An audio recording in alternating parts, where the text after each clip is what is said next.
Live with CDP Sports Talk, a weekly sports and entertainment podcast sponsored by Barry Cullen Chevrolet. Live on YouTube, Facebook, Twitter, Twitch, and LinkedIn.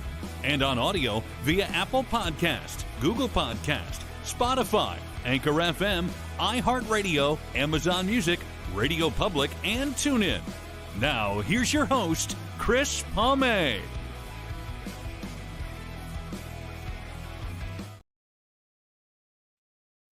Good evening, everybody. Welcome to part 2 of Live with CDP Sports Talk this evening. And I'm looking forward to my guest, Bradley Kraemer from CityNews 570 in Kitchener, and a content creator with the National Basketball League of Canada as well. I just want to say thank you to everybody for tuning in tonight to Season 5, Episode 41, and overall 261 tonight, which is amazing in 3 years. And as always, Live with CDP Sports Talk is brought to you by Barry Cullen Chevrolet, 905 Woodlawn Road West in the Gulf Auto Mall. Check out barrycullen.com for the newest selection of new and pre-owned GM vehicles, or give them a call at 519-824-0210, or email them at info@barrycullen.com. And also, guys, you can now pre-order the all-electric Cadillac Lyric, and they do have one there for test driving if you want to contact Barry Cullen Chevrolet for that. And they also for pre-orders is the all-electric Silverado as well. And also, guys, you can check out the 2023 Chevy Trailblazers, which I have the RS model, and I'm quite happy with as well. Anyways, guys, I look forward to my guest tonight. This is his first time on my show. His name is Bradley Kraemer, and he's, again, a reporter with CityNews 570 in Kitchener, Ontario. He's a content creator, writer with the National Basketball League of Canada, and he also has his own podcast show as well. So just bear with me, guys, and I'm going to bring on Brad Kraemer. Hey, Brad, how you doing? I'm doing great, Chris. Thanks for having me. Thank you for coming on, and I like your hat there. Yeah, I've been a big Lewis fan since I started watching Formula One, so I love this background too. It's great, very fitting. I try to put my background to what my guest interests are, so I guess that worked out perfect. Yeah, absolutely. It does. Formula One, it's my sport right now. I got to ask you this since I have you on. How did you get into that? Well, kind of the boring answer, it's Drive to Survive. I think a lot of people, especially in North America, started watching that documentary on Netflix, and it completely changed how the sport was seen, I think, in North America. Formula One has always been kind of seen as a European sport. And I think even in North America, sports like NASCAR and IndyCar, or motorsports, I should say, were kind of king around here. But that documentary did absolute wonders for the sport. And that's why we're getting 3 races in the US this year. And the sport's just kind of exploding over here in North America. And I'm just kind of trying to ride that wave, I guess you could say, with my podcast. Do you ever go down to the Molson Indy, or not Molson Indy, the Honda Indy? I think it's actually kind of crazy for me having a podcast, and I've never been to a single live motorsport event. I want to do it so bad, but it just hasn't been in the cards for me at the moment. Just barely out of school, so not really in the greatest place financially to be spending weekends at the track anywhere. So that's kind of the situation at the moment. Are you into NASCAR too, or just Formula One? I'm trying to venture out into other motorsports. I'm trying to get into IndyCar and also some of the feeder series with Formula One. I watched Daytona last year, but no, I wouldn't say I'm into NASCAR, but it's something that, I want to, get my motorsport knowledge a little bit more extensive, I guess you could say. But yeah, as of now, I don't really know much about NASCAR. Okay, I've been to one car race in my life, NASCAR, 2002, Brooklyn, Michigan, and I ended up spending 3 hours in their medical facility because it was 108 degrees or something like that there, and I ended up getting dehydrated in that, and I missed most of it. It was just, and there was like over 100,000 people at that track in Brooklyn, Michigan, and it's like, yeah. So to me, it's not my cup of tea, but it is very popular. Either one of those. Well, certainly when that's your only experience, it's it's going to be hard to have good memories of motorsport. That's for sure. Yeah, definitely. So, anyways, how was your day, anyways, at the radio station? We actually had a staff meeting today, so that was fun. We had a ballpark theme kind of for the Jays starting their season because, of course, with Rogers, we have a exclusive partnership with the Blue Jays. But anyway, yeah, it was a good day at the station. Did my usual 2 stories for the radio, and yeah, it was fun. Had some hot dogs and some popcorn with the staff. It was a fun day. That's all right. Are you a Blue Jays baseball fan by any chance? Definitely. I'm pretty much all Toronto sports, in I guess the 4 major American sports, and then of course for NFL since there is no Toronto. I mean, I'm not crazy into the CFL, but I'm a Saints fan for the NFL. New Orleans Saints.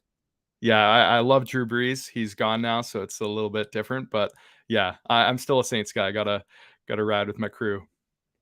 Yeah, I'm a CFL fan, and that league has been really good with me for media work as well. So you get to know the coaches and players and stuff like that, and they've given me media opportunities. And I always grew up with the CFL.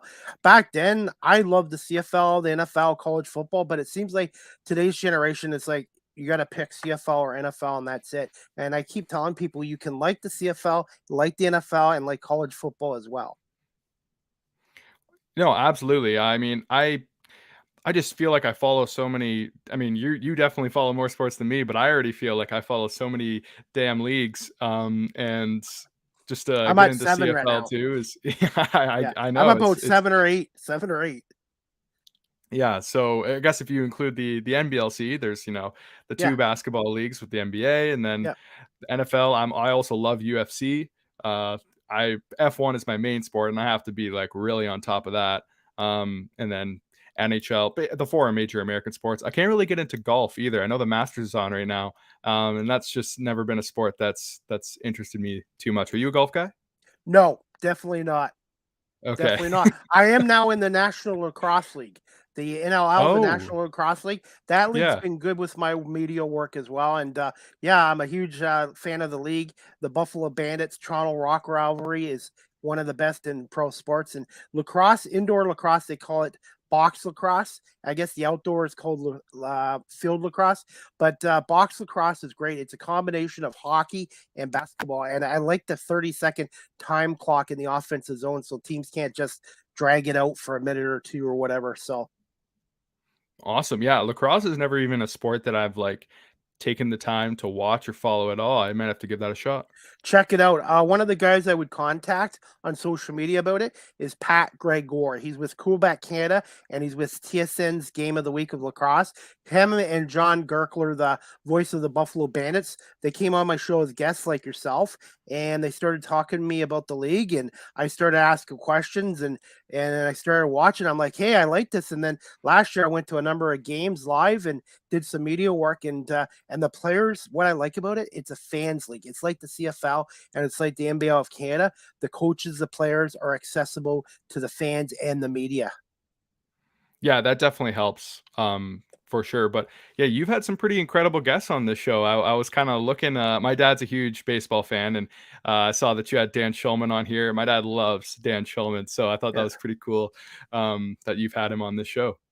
Yeah, I started this podcast show on my own 3+ years ago, and it was on Instagram Live, and that was it. And I couldn't get anyone to come on, and had maybe 1 or 2 viewers. And it took me about 4 or 5 months. I started getting better, and then I asked one person to come on from LA as an actress. She came on, and then I've been able to get guests on pretty regularly. And Dan was great to come on, and Jerry Howarth. I reached out to him and he said yes, and he came on and spoke to me for an hour, and I've been very fortunate. A podcast is only as good as its guest, but everybody says, oh, anyone can do a podcast at home. No, you can't. It takes a lot of work because I'm the producer, the host. You know this as a podcaster as well. It is the newest form of radio, and there is a lot of work. And if you want to be taken seriously, you have to put in the work to get your credibility, especially with guests too. And one thing you probably know this too, Bradley, being in our Brad in the media radio industry too, is you got to be flexible at all times.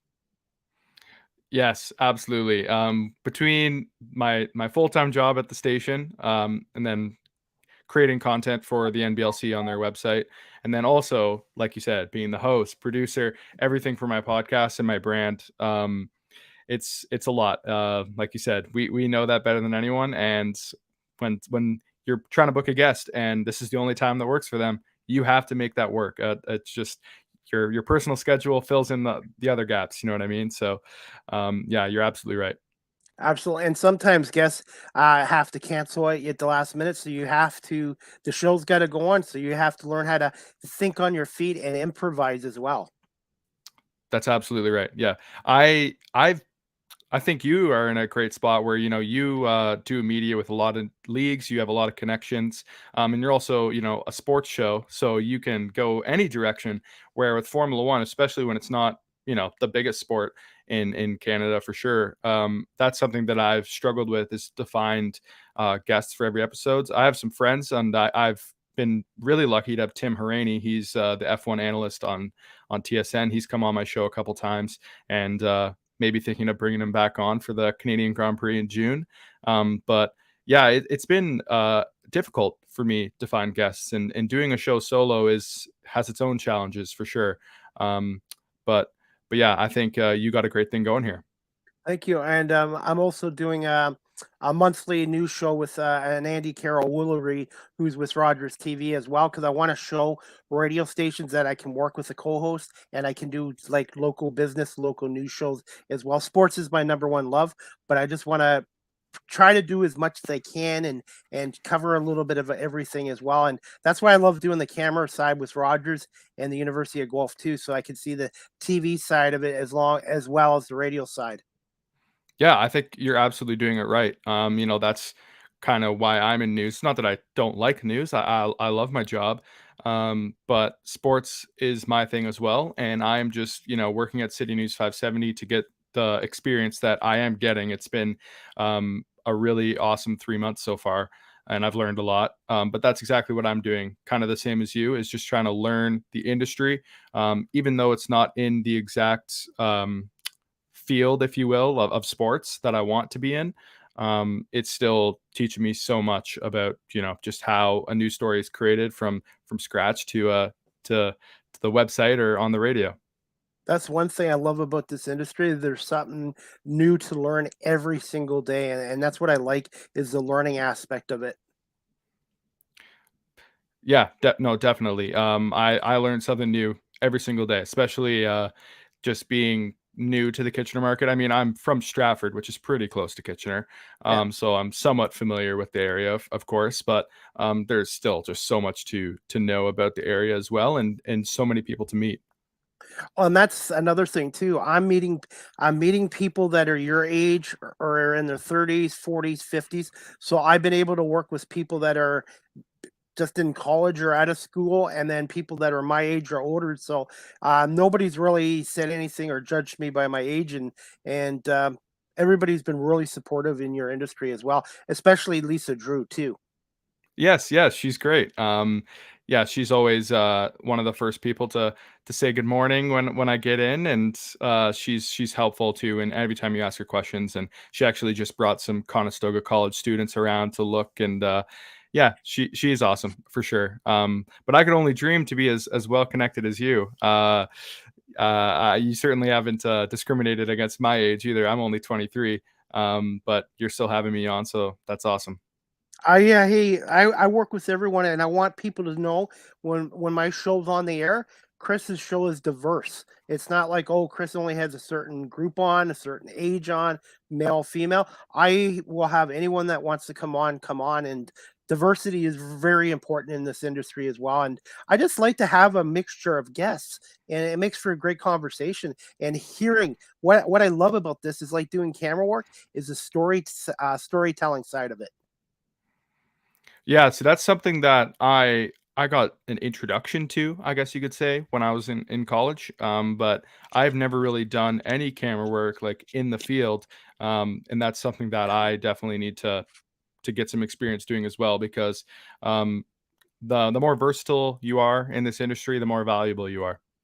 Yes, and I need to get more experience with video editing. So that is one thing I need to do a little more on. And cable wrapping. When you do the cameras and stuff, I have no problem taking stuff apart and lifting and lugging. But wrapping that cable, you have to do it a certain way, and it's not one of my strong suits. But I have to try to get better on that. Well, that's a great example of something, little that the average person wouldn't even think of. And, we're tasked with doing those little things, and they're important. Yeah. But as for the connections, by the way, like I said, when I started this 3 years ago, I had no connections, and I just basically reached out to people, and then they eventually saw my work on here, and then they started coming on, and word of mouth, and connections. But it takes time. And I told Isaac Carmichael, I don't know if you know who he is. He's the voice of the Laurier Golden Hawks, and he's about the same age as you. Good guy. And I said to him, I said, it takes time to build connections and stuff. And when you start something, you're just not gonna. It takes time to build a new career or start into a new career. Absolutely. Well, think how did we meet? I just happened to be covering a post game show that's not even really in my job description. I just took the opportunity, and who's local media? It's Chris Palme, and that's how we met, and that's why I'm on this podcast right now. And yeah, So yeah, go ahead. it's just getting the word out there. Giving people a chance, or reaching out, like you did with me on LinkedIn, and that's how this has happened, right? And how I got on to the National Basketball League of Canada was through a guest of mine on my show a couple years ago, Aaron Sanders, the voice of the Windsor Uh, Express. He's been on my show 6 times, a record with Pat Gregor. And Aaron and me hit it off on my show. And I guess about a year and a half ago, just after the pandemic, he mentioned to Audley, hey, this guy's got a podcast show. He likes the National Basketball League of Canada. So they made me a media affiliate, and I think it's been a great opportunity. And I really enjoy going on the Zoom post game shows and talking to the coach and players and asking questions. Yeah, absolutely. You do a great job, and the NBLC staff is also great. Aaron, I'm not even sure if he remembers me. I've only actually spoken with him one time, but he's fantastic, isn't he? Oh yeah, he's got that it factor, and I've put him in touch with Chuck Swirsky, the Chicago Bulls announcer and former Raptors announcer, and Chuck just told him to keep doing what he's doing and be patient too. It's just I think Aaron's a little bit older than you, but not much. But he's doing a great job, and he's such a great ambassador for this league as well. Absolutely. And look at that. Just in this a little bit of a conversation, people are getting an idea of just how interconnected this all is, right? And I can appreciate someone like you connecting people to other people too. It goes a long way. I've had people do it for me, so I try to pay it forward. And I say, if I'm lucky enough to make it in the radio industry, being in studio, my show right now is on remote, which is great. But if I'm lucky enough to be in studio, I want to do the same thing for somebody else one day, because I've had people help me connect me. My job with Rogers led me to my job with the University of Guelph Griffiths, because one of the guys, Scotty Frazier, put in a good word for me from Rogers, and that helped that. Yeah, and you're also pretty good with names. I think you've name dropped about 20 people already. Well, and then all this started with the Guelph Nighthawks. Before they Yeah. left Guelph a couple years ago, I was volunteering with them, and they needed a camera operator. I'm like, I've never done camera work in my life. And they're like, come on, Chris, we'll show you how to do it. And I ended up doing a good job. They paid me for it. And then Steve Fay, who's with Rogers TV, and he's well connected in the Kitchener area, he put in a good word with me with Rogers TV, and then once I got into Rogers, I got a taste of the broadcasting bug, and that's when I started my podcast just before the pandemic struck in March of 2020. That's awesome. Well, it sounds like you're definitely putting the time in to learn as much as you can. Anyways, enough about me. I just like to get to know you a little bit better. Obviously, I'm based out of Guelph, which isn't far from Kitchener Waterloo. But can you tell my audience just a little bit about yourself? Well, that's definitely a broad question. Like I said, I'm definitely a sports guy. And as you've mentioned, the main three things that I'm doing right now as a reporter at City News 570, basically each day I'm talking to a few people over the phone, doing some interviews, writing story for web, and creating, I guess, voicers for the anchors to use on air. As for the NBLC, been a content creator there for just over a year now, just in my second season, I guess I should say. I do all the pregame and recaps on their website. Also some other articles, I guess you could say. Like I just recently, if you go to the NBLC website right now, the most recent article on there is the MVP tracker, which I am creating as a returning segment on their website. I've also done a few post-game shows. So the NBLC is great in terms of kind of letting me do what I want to do when I have the time. And then also my podcast takes up a ton of my time. I started that March last year as a school project. And I don't think a lot of people know that's how it started. And I had to do one episode. It had to be less than 20 minutes, which is so short. And my first one was about like right on 20 minutes. And then I was like, you know what? I'm going to do this every Monday. And I've been doing it every Monday since last March. And I'm just over 50 episodes in. So I did take a bit of break over the Christmas holidays because F1 did take a break as well. But yeah, I pretty much every Monday since I've been doing this podcast, and it's been a pretty interesting ride.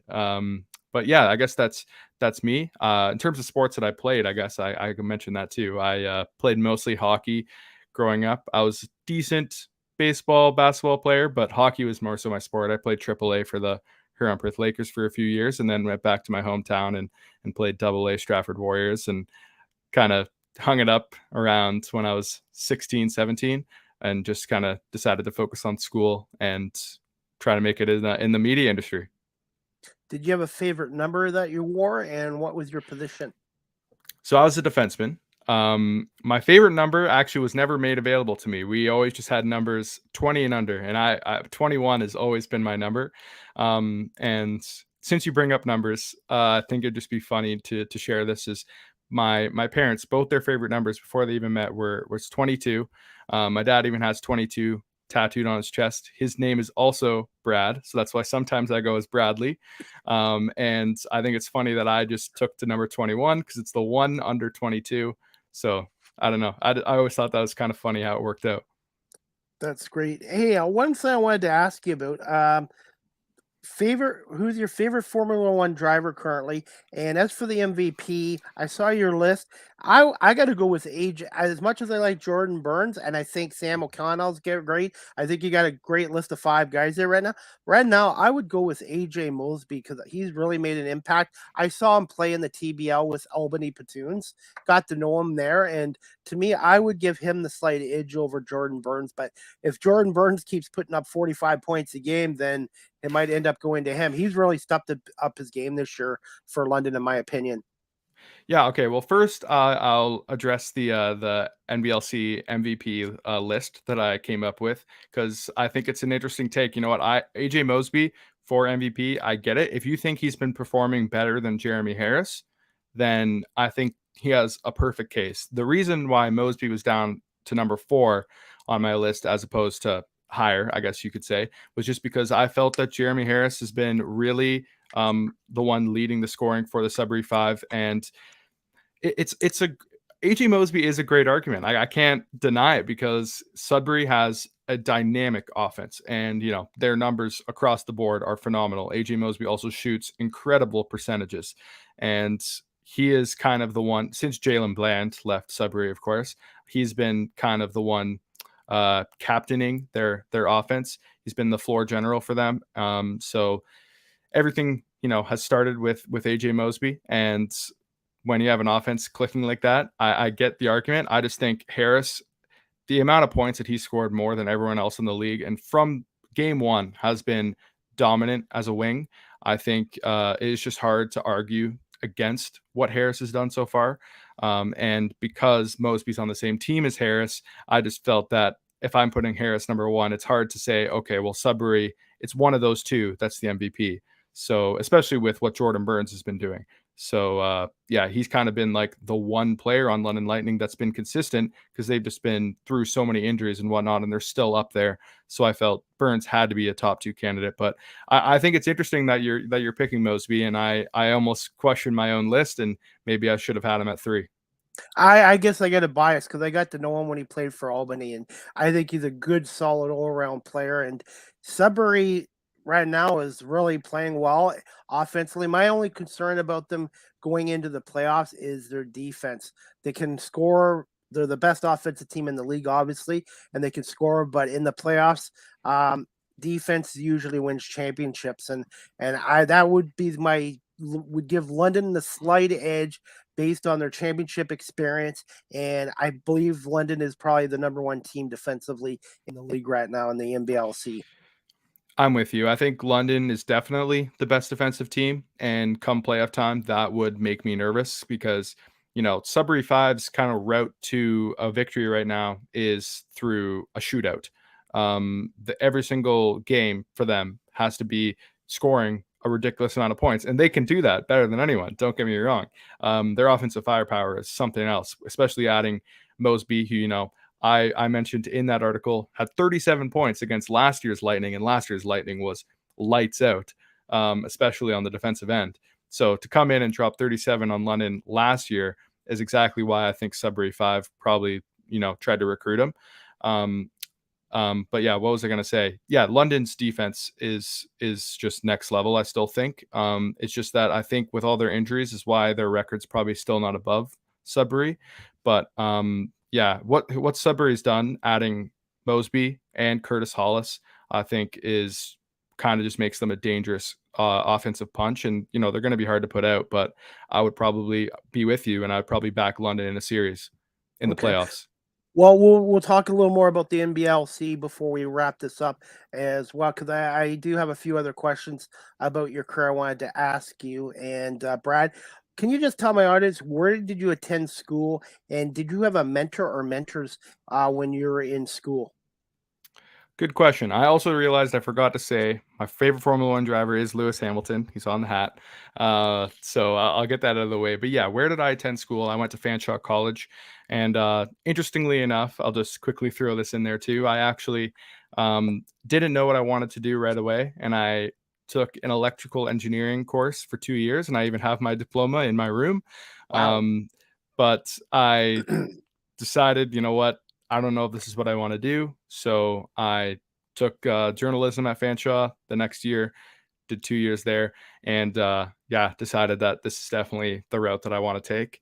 But yeah, as for mentors, I would say there's two people that really stand out when I think about it. My first year, I thought it was so cool that I got to take a sports class, and I think I got 100%. But Mike Stubbs, I'm sure you know who he is. I've had him on my show twice, along with Yeah. Jim Van Horn. When you said Fanshawe College, I immediately think of Jim Van Horn. Van Horn and Stubbs, two of the nicest people. I'll let you talk. Yeah, Van Horn, he actually had his last year as program director on the year that I graduated. So I got to be there for the last year of Jim Van Horn. I think he's still like helping out as a teacher there, but he's no longer in the program director role. So that was pretty cool because as you know, I think somewhat of a legend at Fanshawe in journalism for sure. But yeah, and Mike Stubbs, he taught my sports class, and I learned a lot from him, and he was a great teacher, and he is a great voice of the London Knights. So he was someone I looked up to. As a mentor, I would have to probably lean towards Gina. Gina Lawrence used to be the news director at CityNews 570 like 20 years ago, and she's since moved on to Fanshawe, and she actually stepped into the program director role the year after I left. And she is, the reason I'm working at CityNews 570. She gave me a good reference, and I, start working at Rogers basically because of her. So yeah, also I can still go to her even after I've graduated and ask her a question, and she's always so helpful to people that used to be in the program, and I could just imagine how great she is as a program director now for the students that are there. So I would say she is definitely up there, and then obviously looking up to Mike Stubbs and see what he does is also awesome. And besides being great broadcasters and in the industry and stuff, they're good people. And that's what I've seen a lot of in this media industry. A lot of people that want to help you, support you, and give you their time. And I got nothing but the good things to say about them. And I'm not surprised what they did for you. And I've talked to a few guys in the industry about going back to school, but they told me I'm doing what I would be learning in school, because I'm definitely not against going to college or university. I've got a degree in law and security, but when I was your age, I had no focus and I didn't know what I wanted to do. I love sports and talking about it, but they didn't have this technology. They have now that they didn't back in the early 90s, or would have made a difference in what I chose back then. Yeah, I think it's interesting that you bring that up because I would say the experience that you're getting now is better than you would get in school for sure.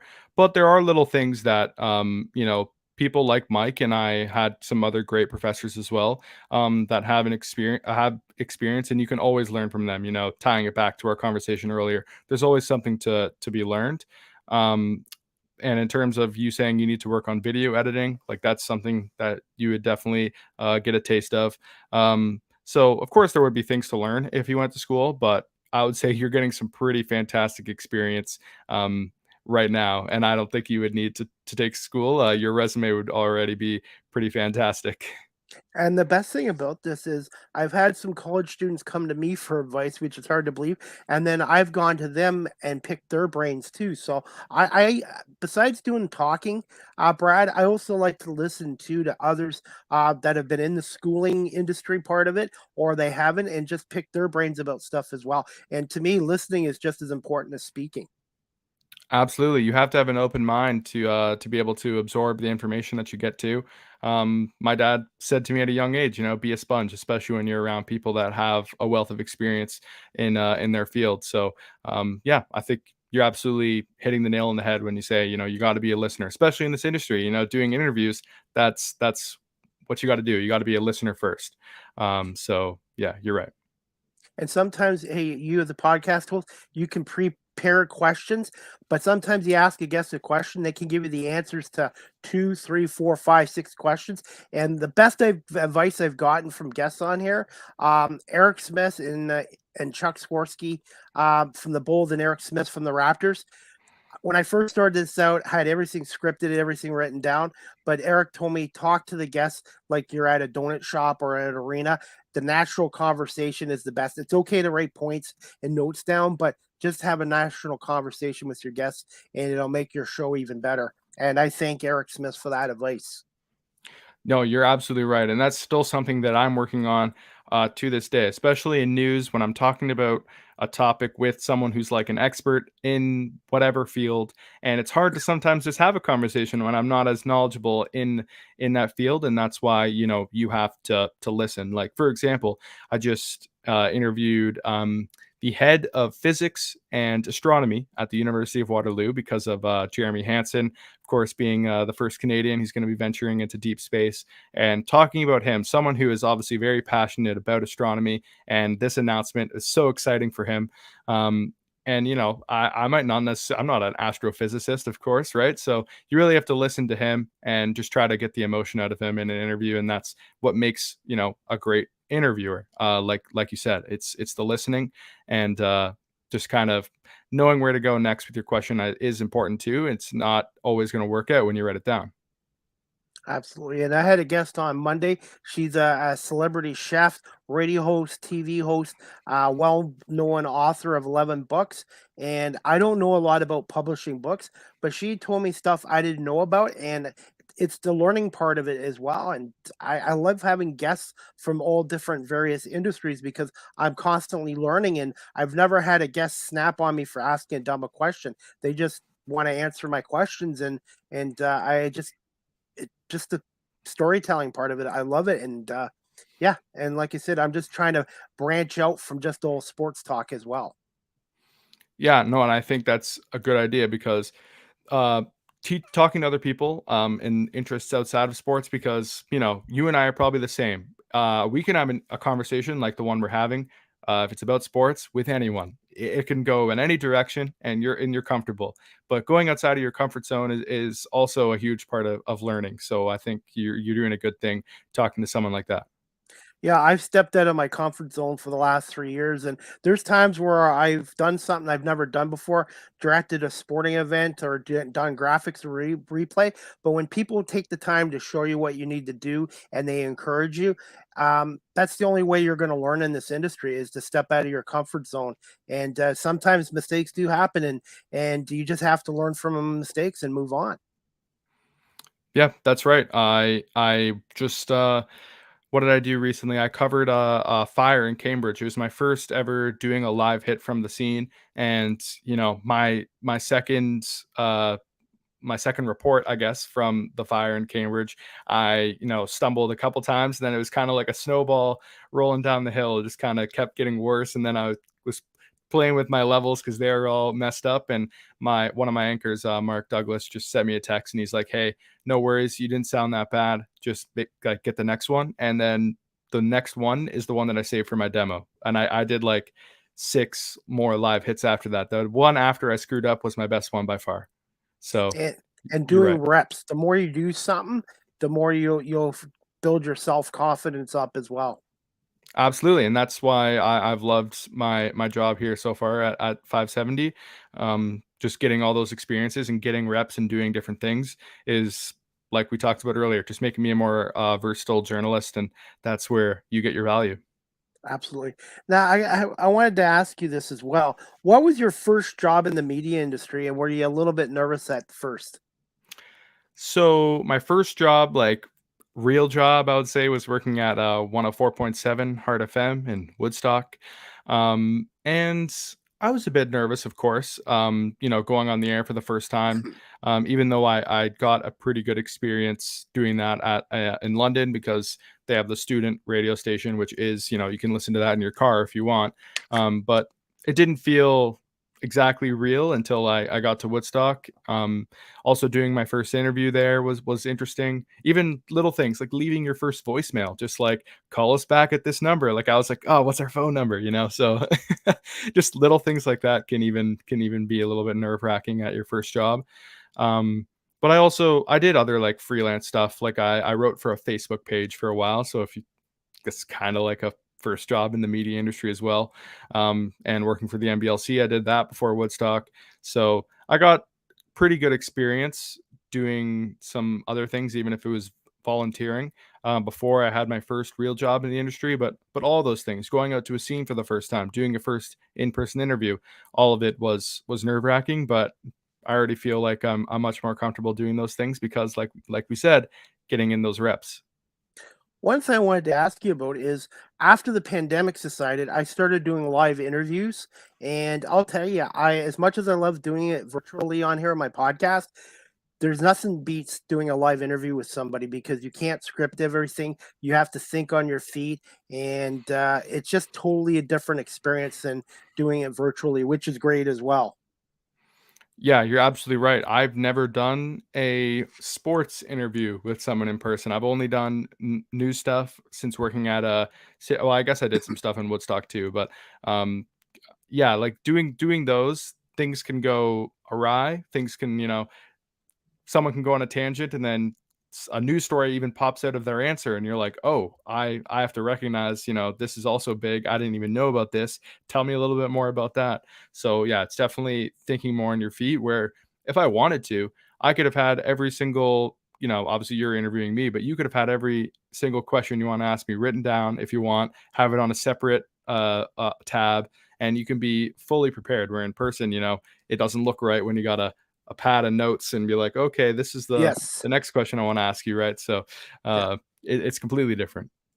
Yeah, and I find the more I do it, the more comfortable I get. And not totally comfortable, but just more self-confident, I should say. Yeah, for sure. Like we've been saying, it's about getting those reps in. So yeah, you're hitting the nail on the head for sure. Are you okay for a few more questions? Yeah, absolutely. I Okay. got all the time. When I first started this show, it was called 30 Minutes Live with CDP. And fortunately, a lot of my guests like talking to me, and most of my shows go between 45 minutes to an hour. I've even had a 2-hour podcast, and I decided, you know what, I'm going to get rid of the time constraint on here and just call it Live with CDP Sports Talk. And whatever time my guest can give me, I can work it out. Like today, Christine Lisi came on from ESPN. She could only come on for half an hour, and I managed to do it half an hour. So I think it's important for me too. If I can only do a show for 20, 30 minutes, to be able to do it as well as the long one as well. Just try to do short, medium, and long shows as possible. Yeah, I found the more that I've done my podcast, the easier it's been to go longer too. I used to have shorter episodes, and now mine do get close to an hour. So it's kind of funny. I feel like it's just you get comfortable and you get better at it, and uh, the more I guess pours out of you. But yeah, no, absolutely. I have more time to answer some questions. Absolutely. This one I wanted to ask you: how did you end up coming about your current role with City News 570, and overall, what's this experience been like so far? Yeah. So as I said, it was I all thanks in the world to Gina. Of course, I did apply for the job. Like I came across it myself just on LinkedIn. Like no fun story really there. And I was like, you know what, Rogers Sports and Media, I would love to get in here and get that type of experience in a bigger market and a bigger company. So I applied, and all I did was ask Gina, hey, you used to be a news director here. What are they looking for in a resume? What kind of job would I be getting? Like what would I be getting myself into? I guess I should say. And I didn't even ask her to put in a good word for me. She just did it. And I found that out after I got the job. I didn't even know. So they're like, yeah, we gave you an interview on a good word from Gina. And I was like, wow, that's awesome. So I thanked her. And that's kind of how it all came about. And as for the experience, yeah, it's just been a massive learning experience. Also, a massive change in just how it was done in Woodstock to how it was done in a bigger newsroom. Woodstock was me and my boss. That was it. That was our whole newsroom. So coming into City News 570 and just seeing people going live from their desk, like as I'm working, and then I have to go live from my desk, like other people are around, like that was new to me. I'd never been doing stuff with other people watching. So yeah, just it was a big change, but it's made me a better journalist for sure. When you first started, did everyone kind of take you in there? Because I know sometimes any job or any profession, your first day on the job can be a little nerve wracking. My first day actually was very boring. It was just doing a bunch of the online courses, had to get those out of the way. So my second day on the job was really more like my first day.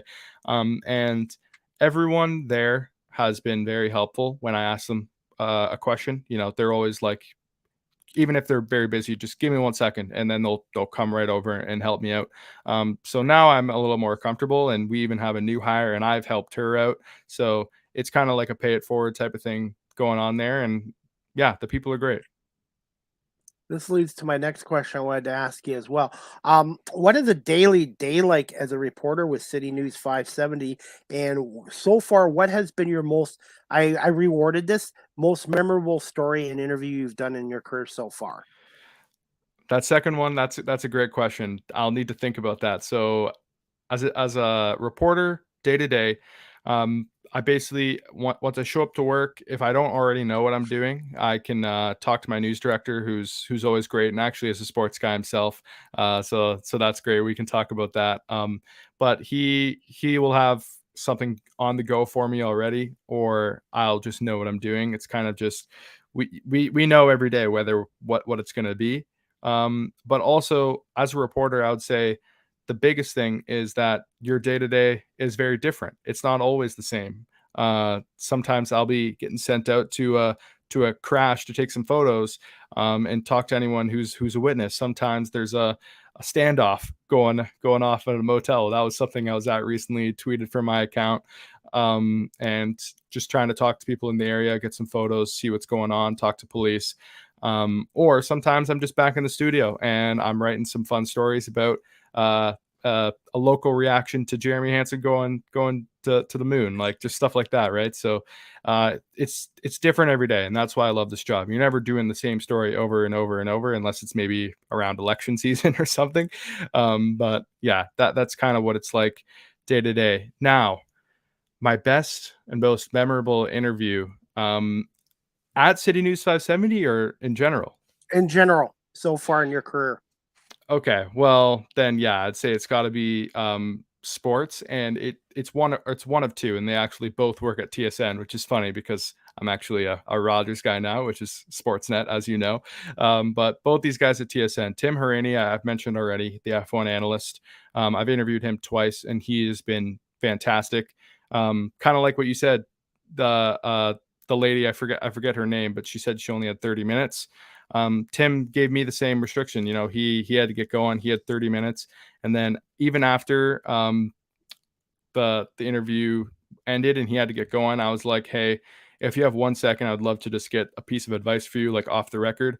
And he was like, you know what? Like, no problem. What's your question? So he took that, and that was awesome, even though that wasn't technically a part of the interview.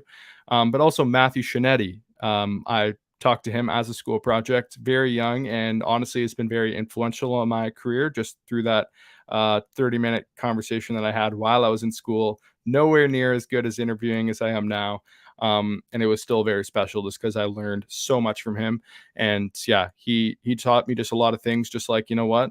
Yeah, I may have got these experiences and you may have got those experiences, just different. And a lot of the things that we've talked about, just like how to learn and to put yourself into situations that you may have not thought you would ever do, and you learn from that. So those two would definitely be my favorite, and of course because they're sports related. So yeah.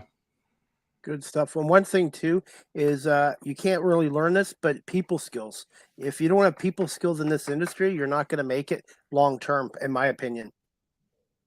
Yeah, and that's something that I've been trying to work on as much as I can, just putting myself out there to someone like yourself, and just having a conversation, because, you know, this is just, you know, me trying to get more personable even right now. Just, yeah, putting yourself out there to someone who, you know, like, we're acquaintances at best, and I'm having a great conversation with you, and I think that it's only going to help me do the same thing with other people down the road. And one thing also too, and I've experienced some successes here, but I've also faced some rejections.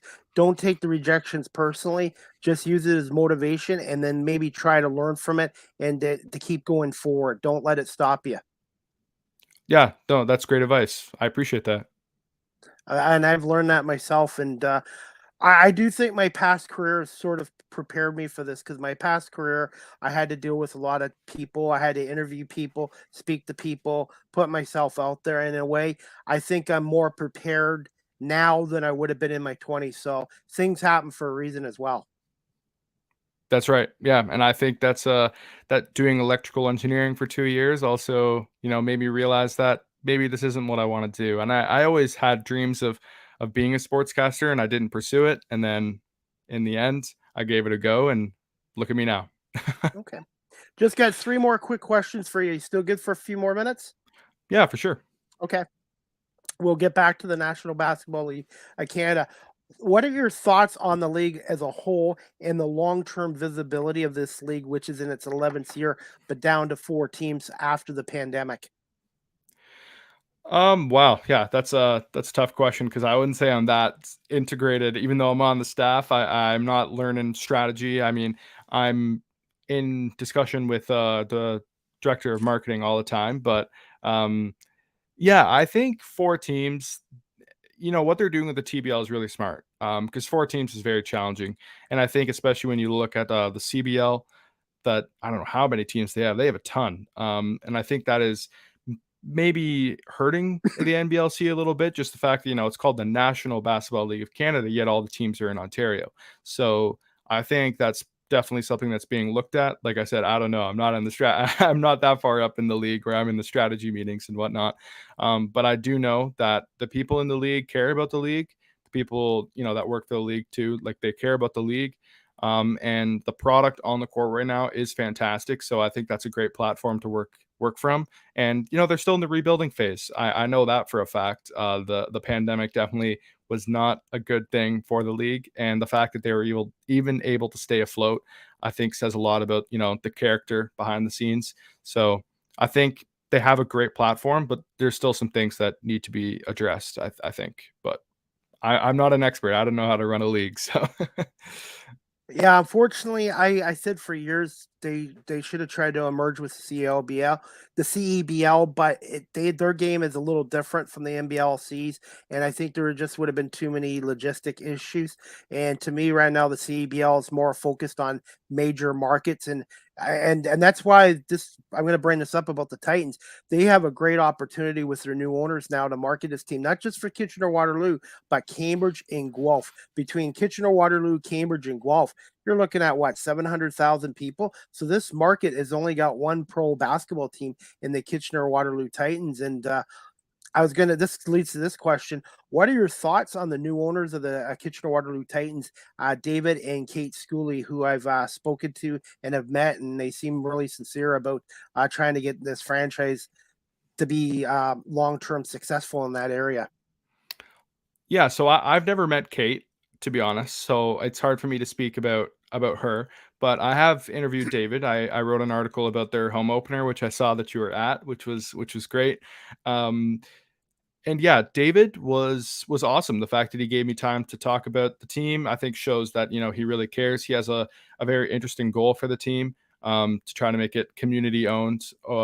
And he said 10 years, but then when he was talking with me, he's like, I hope to God it's quicker than 10 years. But I'll say this: in terms of marketing the team, like you said, it has been absolutely night and day between this year and last year. I can tell you that right now. I think all the stuff that they're doing on social media and stuff, advertising, the giveaways, the fact that every home opener is tied with a charity, they have some great marketing going on right now. So I think it is, things are only looking up right now for the Titans, and like you said, they have a huge market to tap into. If they can even be, half of how many what how the fan base for the Kitchener Rangers, if they can just get half of that, I think that's already just a huge fan base to tap into. I was disappointed that Neil Foreman, their coach last year, wasn't brought back, but it's a business, and the new guy, Cliff, what's his last name? I can't remember it. It's Cliff. Cliff Clinkscales, Yeah, obviously yeah, he was wealth a of player in the experience in the league. yes, Yeah, but yeah, because I got to know Neil Foreman, and after they lost to London, he was nice enough to talk to me, and really good guy. And there's a yes. couple of ambassadors I want to give a shout out to, Diane and Lisa. They used to do the Nighthawks here in Guelph, but they're huge fans of the National Basketball League of Canada, and they're at every Titans game. If you know who those two ladies are. No, I'm No. not familiar with them. I went Okay. to I actually went to the game 3 of the NBLC finals last year. Uh, Um, so that was the championship game for the Lightning. But yes. that's been the only Titans game I've actually attended. And I want to go to one, at least one this year. I haven't made it there yet, unfortunately, but yeah, no, I'm not familiar with them though. Okay, because they're always on court side, and they're if you meet them, tell them that you know me because they're really positive people and they love the league and they're great. And if you need to get information about the team or the league itself, that they're well, what's the word? They're well connected with the league. All right, good to know. And I was at that game last year too, game 3, and I managed to get celebration pictures with the Lightning team, and then Neil Foreman came on and talked to me on my show, and yeah, it was really good basketball. It was just a tough way to lose on a missed free throw, and then the ball went out of bounds, but it was something to be part of, special to be part of a championship game. Yeah, for sure. It absolutely was. I was sitting right next to Audley the whole time. Actually, it was kind of funny just coming to my first KW Titans game and I'm just sitting with the commissioner. So that was an interesting way to watch the game. But fantastic basketball, honestly, being played in that league right now. So Before we wrap this up, quick thoughts on Audley Stevenson, the commissioner of the National Basketball League of Canada. well, Audley is a great guy, and if it weren't for him, I wouldn't be working in the NBLC. He took the time to talk to my class at Fanshawe. That's how I got the gig. He was looking for people to come in and kind of do the role of an intern and do some of the things that I'm doing still. And I reached out to him shortly after that and was like, hey, this sounds like a pretty awesome opportunity. And he was so flexible with just, what I'm able to do. And even still to this day, even though I'm talking more with the director of marketing more so than I am with Audley, because he's got a lot on his plate, he always still makes time. If I want to talk to him on a Zoom call, it'll be scheduled. And yeah, Audley's a fantastic guy. He even gave me an opportunity to go to the TBL NBL All-Star game last year in Syracuse. He didn't have to do that. I was just an intern, and he brought me along and got me accommodation at the hotel, and I was able to come to the game. And yeah, just awesome. And I wouldn't be invited to that if it wasn't because the league was being led by a great guy. Absolutely. And internships and volunteering are so important with this media industry as well. Everybody looks at, oh, you're not getting paid, but you're getting paid in experience, in skills, and also connections. And eventually the money will come. But like I said, we talked earlier, when you start a new career, you got to pay your dues. You just don't start a new career and then make six-figure salary already. Absolutely. And that's every person who is in an established position in this industry that I've talked to says the exact same thing. It's a grind, and you have to get as much experience as you can, even if it's, you're not getting paid or you're getting paid very little. You got to put in your time. Like my podcast, I don't get paid for my podcast, yet I put a ton of time into it. And that's because I'm 23, and you got to start somewhere. And it took me 3 years to get a sponsor for my podcast show. And people don't realize it is hard getting sponsors for podcast shows, because a lot of business to this day still don't understand what podcasting and live streaming is. And it is the future of broadcasting, and it is a form of radio. And what guys do on here is they're like their own radio show, and it's just a great tool. For me, I want to use this as a platform to eventually be an on-air radio talent in a studio at some point someday. And I realize too, I'm not going to get rich working in the radio industry, but this is something I have a passion for, and I can obviously tell that you have a passion for it as well. Yeah, no, absolutely. A couple things you said were exactly right in terms of getting the sponsor too. It's something that I've tried to do, and it hasn't really been successful so far.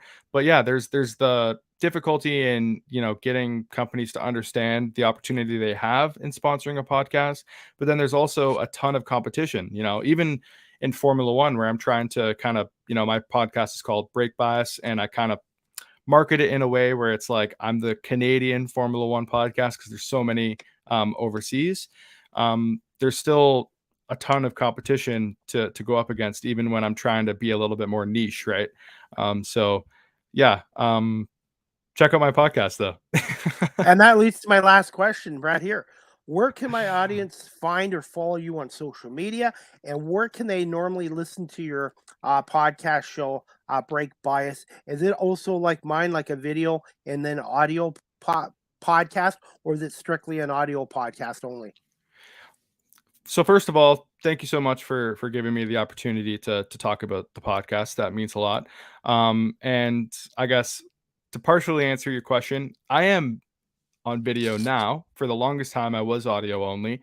But I actually just had a flood in my basement, and Ooh. my entire setup kind of got wrecked a little bit. So I'm in my sister's room, and it's like a total mess right now. So that's why I'm not in a very professional setup at the moment, just because my setup was affected. So now I'm back to audio only until everything gets kind of fixed again. But yeah, in terms of how you get my podcast, it's on every platform. I guess first of all, my social medias, you got the ticker going there, which is fantastic, at Brad Kraemer Jr. I have a link tree in my bio on there, and that link tree brings you to all my social media platforms, whether it be for my podcast or for myself. It's got my LinkedIn, my email address if you want to talk to me about any opportunities. Oh, you got my link tree there too. Fantastic. But go ahead. Yeah, so it's got my Instagram, my personal Twitter, has my podcast Twitter account, my TikTok. I do some fun stuff on there. And I said, I'm on. Yeah, TikTok is a great place to market your stuff. So it's great that you're on there.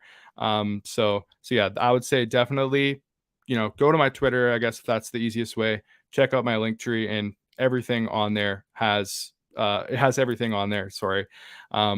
To check out my podcast, and I come out with episodes every Monday. Right now, F1's in a break for 3 weeks. It's kind of a weird thing. There's supposed to be a race in China, and then it got canceled, and so now there's like a huge gap in the middle of the season for no reason. But I'll be coming up with something for this Monday. Okay, and I'm on beacons.ai, which is like Linktree. It's great because all my social media content and all my sites are there, and it's just easier. I think it's better than having a website because everything is just downloaded there and everybody can check it out. And TikTok, a couple years ago, I said to guys, I'm too old for that nonsense, whatever. But I finally got on TikTok 2 years ago, and now I've got 1,200 followers, and I use it to promote myself, my guests such as yourself, and my show, and it's been a great tool. And social media, everyone talks about the negative aspects, a lot of positive, and I wouldn't be doing this show without you right now, without the technology and social media aspect. Yes, for sure. It's a great way to connect to people. And yes, there still are negatives to social media for sure, but as long as you're able to kind of manage it, I would say, and not go down a rabbit hole into the negatives of social media, if you will. I don't really know how to put it or to phrase it correctly, but yeah, you can definitely utilize it to your advantage. And I think TikTok is, even though it's kind of, I was the same as you, I was late to getting onto it. Once you get on it, at least Yep. when you're promoting something, it actually is, it's pretty incredible how quickly things can pick up on there. I haven't been on there that long at all, and I'm getting close to 750 followers. So Yep. yeah, it's awesome. Keep at it. I'll have to add you on TikTok, and I'm on there as well at Live with CDP. You'll see a ton of content. I've probably posted about 10,000 videos on there. Wow. So Yeah, I mean, I see you have a lot of reels and stuff on Instagram as well. yeah, so I'm learning it. 10 years ago, I didn't even know what Wi-Fi was. So I've come a long ways in 10 years. And I tell people too, I've only been doing this for 3 years, but I think I've come a long ways in 3 years. And I'm now lucky enough to have my show on a US radio station 4 nights a week from 8 o'clock to 9 o'clock at night. Yeah, well, congratulations, and And thank you. keep busy. No, and congratulations too on your career, and we'll definitely keep in touch with you. And when this show does air on WQEE 99.1 FM, the key in Metro Atlanta, that's a cheap plug there. I will definitely let you know as well. And it's not a major station, but it's a medium station to a smaller station. But it's just a great opportunity to get more exposure for my show out there in another country. Yeah, absolutely. I think that's fantastic that you got that going. And when I wrap this show up, I've got a 5-minute interview I did with Audley at the Odd a couple weeks ago. I'm going to play on here as well. But Brad, I want to say thank you so much for coming on and giving me over an hour of your time. I really enjoyed speaking with you and hearing your stories and stuff like that and how you started out in the industry. And we'll definitely have to keep in touch on social media. Yeah, definitely. I think this would be fun to do again. I had a blast today, and thank you for reaching out to me on LinkedIn and having me on the show. And I want to wish you and your family a very happy Easter weekend as well. Yeah, appreciate it. Happy Easter. Okay, you too, Brad. Have a great evening, and we'll talk to you soon. Yes, take care. You too. All right, guys. I hope you enjoyed season 5, episode 41 of Live with CDP Sports Talk. Again, brought to you by Barry Cullen Chevrolet at 905 Woodlawn Road West in the Guelph Auto Mall. Check out barrycullen.com for the newest selection of new and pre-owned GM vehicles. Guys, before we wrap up this podcast show, I'm going to show you a little bit of a clip of a live interview I did with the commissioner of the National Basketball League of Canada a few weeks ago, Audley Stevenson. Your bro CDP, aka Chris Pame. I'm here live at the Kitchener Memorial Auditorium after the Windsor Express defeated the Kitchener-Waterloo Titans tonight, 109-101 in the opening night for the Titans here for the 23 season. And I have NBLC Commissioner Audley Stevenson here. Audley, what are your thoughts on the game tonight and the Titans' new ownership group as well? Yeah, I thought it was a great game overall. Obviously, the hometown, your hometown wants to get that win for their fans, and But I think the thing that the impression I'm left with at the end of this game is, although the hometown team didn't get the win, the fans were entertained. It was a very entertaining game. The Titans comment started off.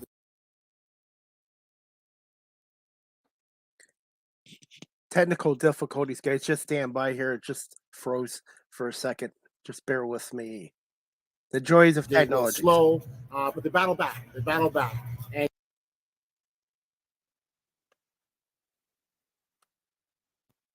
when you have veteran players, a guy like Mike Poole, who knows his league very well, Kadar Edwards played this league in the past.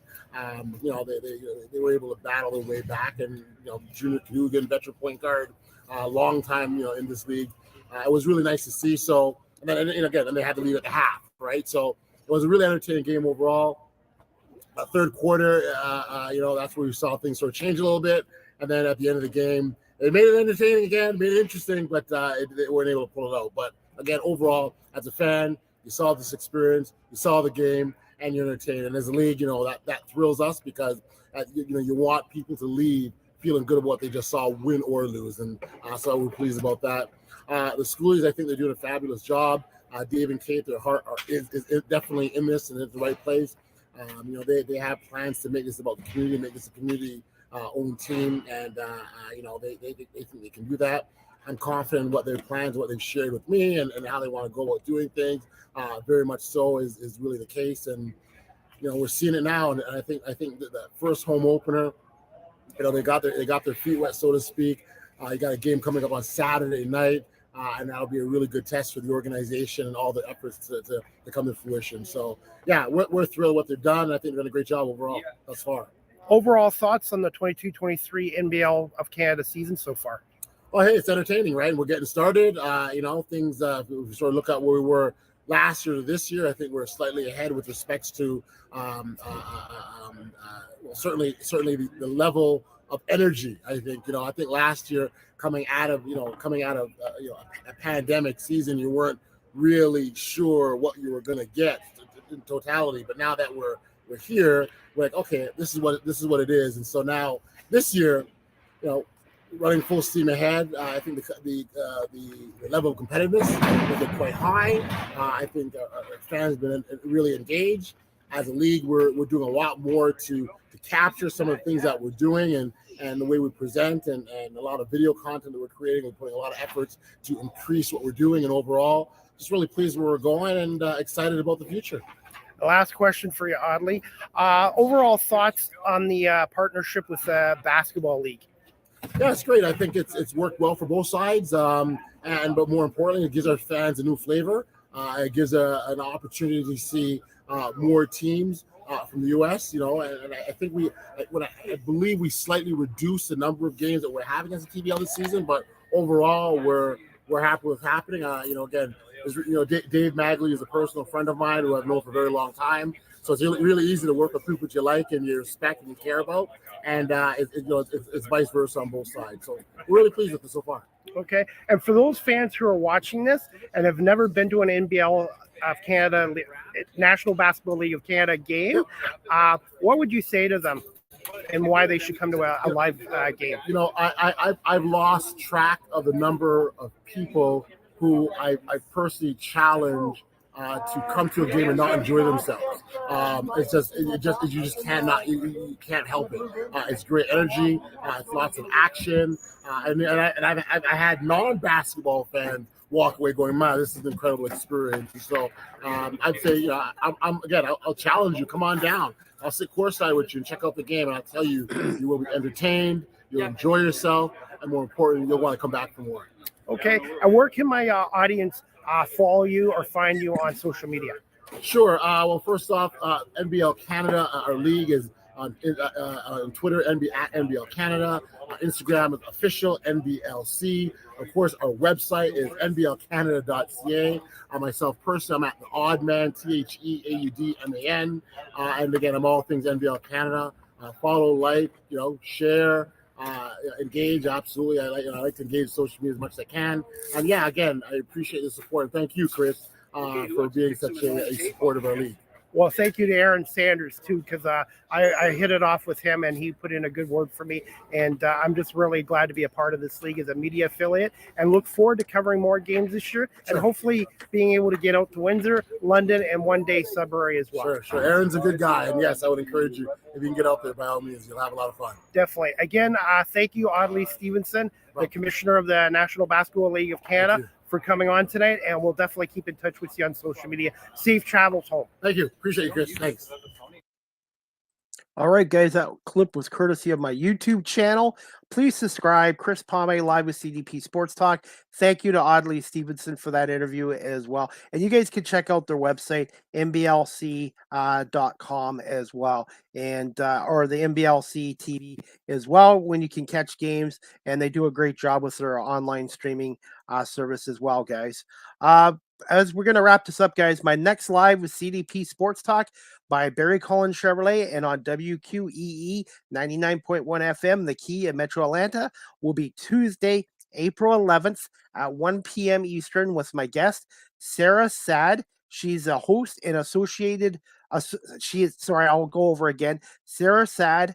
She is the host and associate producer with Homestand Sports Media. She covers the Canadian Football League and the National Football League, and Sarah's going to come on and talk about her career in media and also covering the CFL and the NFL. And she was recently at the CFL Combine in Edmonton, Alberta, I believe 2 weeks ago as well. So I'm looking forward to speaking to Sarah about her media career and about Homestand Sports Media as well, guys.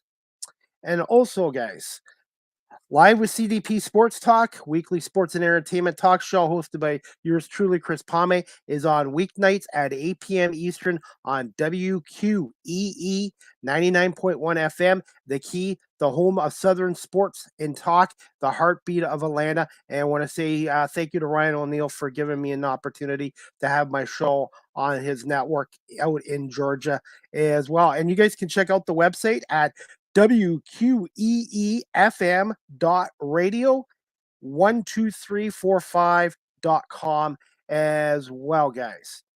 And finally, live with CDP Sports Talk is live streamed on YouTube, Facebook, Twitter, Twitch, and LinkedIn. Thank you to everybody for watching this tonight on live stream. And also, you guys can check out my website at beacons.ai/Chris D. Palme. All my social media sites and all my digital content and previous podcast episodes is on beacons.ai/Chris D. Palme as well, guys.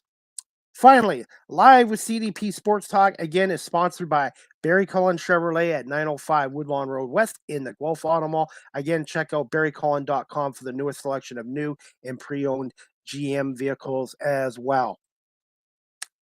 You can also follow me, guys, on TikTok at Live with CDP. That's at Live with CDP on TikTok. I produce a lot of content on TikTok as well, and it's been a great tool for my podcast show as well.